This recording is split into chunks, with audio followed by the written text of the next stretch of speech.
Hi everyone, this is Pam Capello with Get Real with Real Estate, and today I am so excited to have a very, very dear friend of mine with us, and I'd like to introduce you to Miss Karen Kull. Thank you so much, Pam. It has been a wonderful 8 years with RE/MAX Select Professional and you as my broker. And today is this month is really a very special month for me because I am celebrating 25 years in the real estate business. That's amazing. I know, and I'm delighted to be here with you. Well, we are delighted to have you, and I am so excited as we dive deep into what has been the secret success to your profession. So can I ask you, Karen, what has been one of the key components to your success? I would say it has to be my organizational skills. Being a real estate agent, you're your own business. You own the business. Most people do work under the broker umbrella and with the company, but it's your own business, so your responsibilities are numerous. You have to be there for your buyers and sellers. You have to focus on their wants and their needs. You also have to focus on, my personal business as being a real estate agent, marketing my services, my businesses. If you have to know the real estate market, with your local market, and if you have, say for an example, if you have an assistant, you have to do their payroll as well. So from start to finish, and there's some things that you can outsource, like the marketing in some instances, or the payroll as well, but you have to know everything from A to Z, and you just have to get it done. And I think organization is key for all of those facets of the business. Yeah, I've always been tremendously impressed with your organizational skills. I think you've impressed upon all of us how important it is, and definitely have left a mark in the profession as well as with your peers. So thank you for that. I think it's amazing. If I could ask you, what changes have you seen in our industry over the years that have made the most influence in your career? Well, I think the biggest thing, when I first started in real estate, I don't believe there was the internet. I really don't. So I think the internet really affected all aspects of our life. Absolutely. And in particular with real estate, when I first started, we had real estate books. I thought telephone books were being delivered. I heard that. I really thought telephone books were being delivered to the office. It was hysterical. And I think you got 1 or 2 per office, probably depended on how many agents were in there. And you got them either 1 or 2 times a month. I can't remember. But as soon as you got that book, it was out of date. I mean, and can you imagine just shifting through all those pages, trying to find the proper properties for your buyer? So how could you track that? It was almost impossible. I mean, it really and truly was almost impossible. Oh my goodness. That was probably, the biggest thing that I can remember a change in this industry was the internet. And in today's market, I mean, you have your Zillows, you have your Trulia, you have your Realtor.com, and I'm sure there's many, many others as well out there. And the buyers and really the sellers know a lot about their market. They're very intelligent. They're extremely intelligent, and that's really a good thing. But we also have to remember that real estate is local. So what you see on the internet, and what the buyer or the seller sees on the internet, is a snapshot of that particular listing in that time. You have to work with a real estate professional who really knows the market, so they can make an educated decision on what they want to do. Absolutely. And that's where we come in as real estate professionals. Absolutely, true professionals. Is to educate them on that. Yeah. I'd love if you would share with our viewers today how systems and structure have impacted your career. Oh gosh. The systems and structure, it impacted my career tremendously. I come from a background in outside sales with Gillette and Procter & Gamble. And with those 2 corporations, I mean, systems and structure was paramount, believe me. And quite honestly, I like it. I really do. So I transferred that from that career into my real estate career. It was really a natural flow for me. But I also had to learn you have to be flexible too, because you can get a call from a buyer at any moment's notice, or a seller, that kind of thing. So you really have to blend those two systems very well. But being very structured and having systems is extremely important. Yeah. Wow. Yeah, I know. I think it is very important. I agree wholeheartedly. Karen, is there one transaction that stands out in your mind that you were part of over your career? There is, actually. It's with a couple that I met in early 2004, and subsequently had 6 different transactions with them. And actually, I think I won the lottery that day when I met these people, because they introduced me to 10 to 12 different buyers over the years. So that was really a great introduction, and they're great folks. But at any rate, I knew when they told me right from the beginning that this is really a stepping stone for them. They're going to be in this area on a part-time basis because they still have their career in the Northeast. And their ultimate wish was to build a home on the Intercoastal. So the time came, they gave me a call and they said, we're ready to move to the Intercoastal, but we have to find a location. And they wanted to stay in one community because they really liked it, their friends were there, and on and on. So the only problem was there was one Intercoastal lot on the market, and that was it. Wow. So we looked at it, and it was beautiful because it was on the Intercoastal. But there was, and I tell them the good, the bad, and the ugly. And absolutely. Oh, I wanted to be, I knew they liked it, but I thought, I could find something better out there. So I told them that, and I said, give me a couple of days. There are some empty lots on the street, and I'm going to give the sellers or the owners a call to see if they're willing to want to sell their lot. But I knew I had to do it pretty quick because I didn't want to miss out on the lot that they really liked. But I thought, in my personal opinion, that they could do something better. I really did. So always putting your client's best interests first. I really try to do that. I try to treat people like I would want to be treated. And so I found one. I left this lady a message, and she immediately called me back, and on, and the rest is history. They bought that lot, and to this day, they will say, we sit out on the lanai and we think, we just love it here. They just love it here. So it's really a nice feeling when you can do something like that. It is a nice feeling. It really is. It really is. Yeah.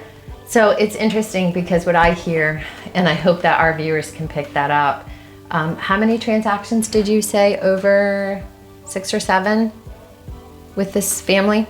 Yes. Right? Yeah. So having systems, structure, putting your client's needs first, you can see it's an abundance in your business when you put them first. Yeah. And really absolutely shows why you've been so successful in your career. Yeah.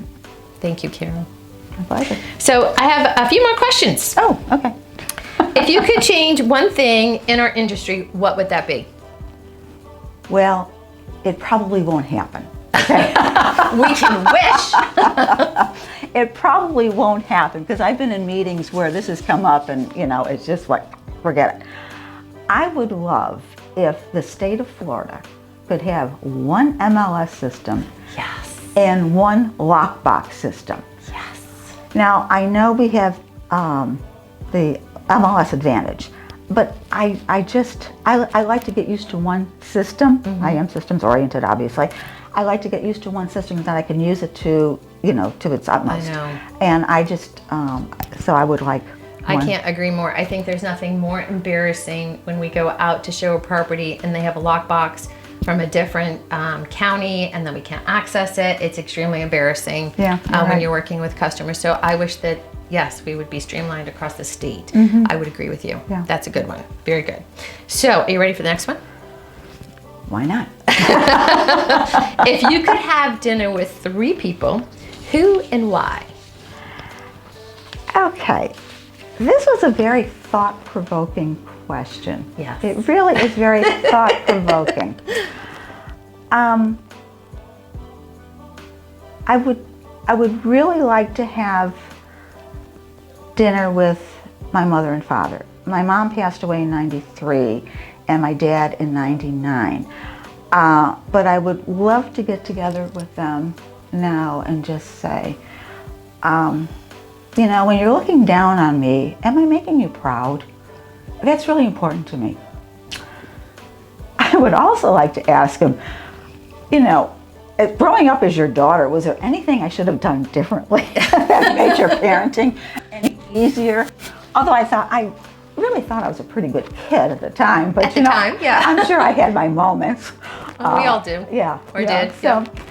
and then the other person I would like to have dinner with would be either a past president of the U.S. or the current president of the U.S. and just ask them, what made you run for this office? I think it's the toughest job in the world, and I know parenting is the toughest job in the world, but you know, here you are. Volunteering. You're volunteering. You're being elected by the people to be the leader of the free world. I mean, good grief. I mean, how much more responsibility can you possibly take on? It's true. It's a good one. And I'd like to know, did you do it for the good of the American people? Or did you have a hidden agenda? And That's a good one. And I'd love a straight answer. I think a lot of people would. I really love a straight answer on that, because I just can't believe anybody wanting to do that. But, you know. Subjecting themselves. That's me. Well, I'm going to say, I love your first one. I bet your parents are extremely proud of you. Oh, I hope so. I'm sure they are. It's interesting. So many of us seek so much validation from our loved ones, and I'm sure that they are proud. I love that. Terribly. Yeah, but, you know, you do. But, I always say, God, I'd give anything to go back and just ask my dad a few more questions. Yeah. So I hear that. Yeah. Totally, Yeah. totally. Yeah. So knowing what you know now, what would you do different? There was, and there's more than one thing, obviously. But there is one event, I'm going to call it that I did in my career that I would have loved to have done differently. Mm-hmm. And that is, when I first started into real estate, I had a friend and a neighbor, and we lived in the same community, obviously, so we got together and we decided to form a partnership. Neither she nor I knew anything about going into a partnership. We really didn't. We were just so green at So this you whole thing. started Teams before Teams really started? Well, I tried to anyways. Unfortunately, it wasn't really the best idea. Nothing was in writing, so that is really a bad idea.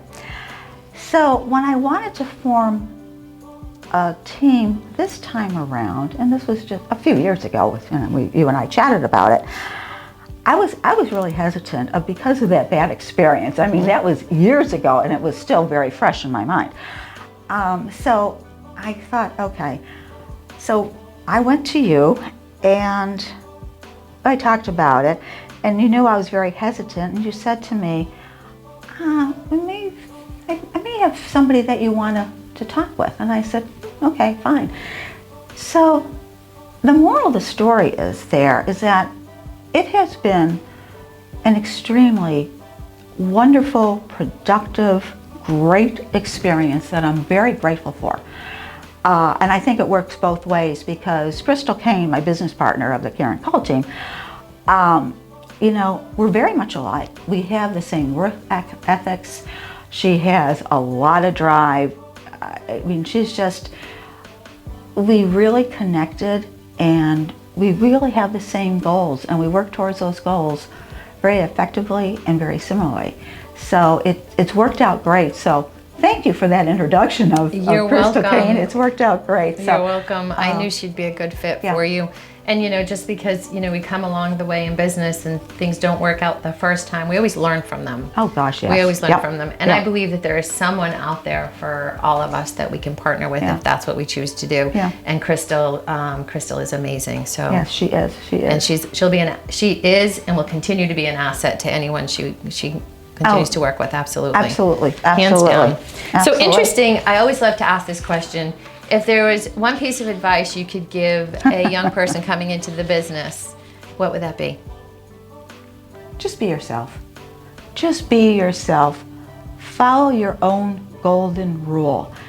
And when you do that, you're going to attract people like you. And it's going to be a good fit for a very, very long time. So just be yourself. Yep, just be yourself. Yep. So many times today you hear people say, be with your tribe, work with your tribe. So this is the same thing. It's just, the people that we're true and authentic to, it creates long life relationships. Yeah, it really does. I agree. Well, I certainly appreciate your time today. Oh, it's been my pleasure. So near and dear for me. I love when I have an opportunity to bring a dear friend in front of all of our viewers and share your wonderful secrets to success, because I think you've just been a major role model for me. Thank you. And I love you tremendously. Back at you, kiddo. So I'd like to just thank everyone for following along and watching, and I hope you enjoyed this episode of Get Real with Real Estate as much as I enjoyed my time with Karen. Thank you.